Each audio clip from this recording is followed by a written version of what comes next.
The Many Saints of Newark is an upcoming film directed by Alan Taylor slated for release later this year. The movie is a prequel to HBO's classic mob drama The Sopranos, with The Sopranos creator David Chase producing the film. The movie will star Michael Gandolfini as Tony Soprano, the role that made his father James Gandolfini a household name. And the film also stars Alessandro Nivola, John Bernthal, Vera Farmiga, Ray Liotta, John Magaro, Joey Diaz and Corey Stoll. The cast playing a combination of new characters and beloved characters from the show, only of course decades younger. The movie is set to take a look at the formative years of future mob boss Tony Soprano and his relationship with his mentor Dickie Moltisanti, the father of Christopher Moltisanti, for whom Tony was a mentor to in The Sopranos. Now, the full title of the new prequel is The Many Saints of Newark, A Soprano Story.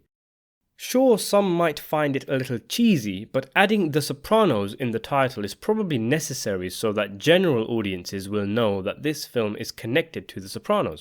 It also, in a way, downplays the importance of the story in the film, as if to say, this is just another story set in the Sopranos universe, this isn't going to be some big, epic gangster movie.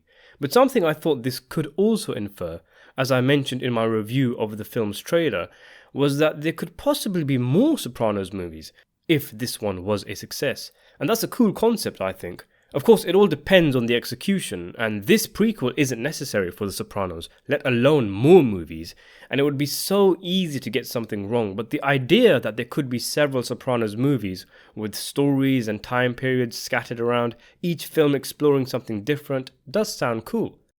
And it seems that there may actually be a sequel to Many Saints, or at least it's being planned by David Chase. That's according to a recent interview with The Hollywood Reporter from the film's director Alan Taylor, who also worked on the original Sopranos series, The West Wing, Game of Thrones, Deadwood, and Terminator Genisys. Taylor also provided some insight into the new movie, saying, "There's a kind of irony to the fact that David took the classic gangster movie and put it on the small screen and made it contemporary, and here we are going back in time and putting it on the big screen, so we're undoing the clever thing he did." Also, part of the show's visual power was contemporary trashy America with this New Jersey style in the 1990s. We're going back to a time that's more romanticized, a time that Tony thought of as the Golden Age. Doing this in a way that would work for David's vision was a huge challenge, something I would lie awake at night thinking about. This is the hardest job I've ever done.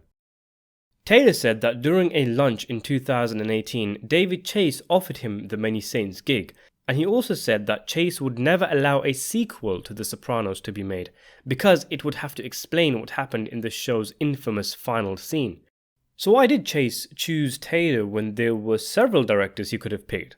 Tim Van Patten, Alan Coulter, David Nutter, or he could have even taken on the project himself. "He said he felt like I gave him the most trouble," Taylor said. I don't know what he meant by that. I don't remember giving him trouble. Chase would explain his reasoning by saying, in tone meetings, which were always terrible for the directors had to tell us scene by scene, line by line what they were planning to do. They all hated it. Had I been directing, I would have hated it. Alan, I think, particularly disliked it, and he would cavil about what he was planning to do when I didn't respond favourably. He would go off and do some of what he had planned anyway. I rewatched the episodes after the series ended years later and thought, wow, that's a great episode. He makes wonderful pictures. Taylor was apprehensive about boarding the project. Having been through the Marvel and Terminator experience, I know that when you are coping with a fan base, they're very forceful, he said.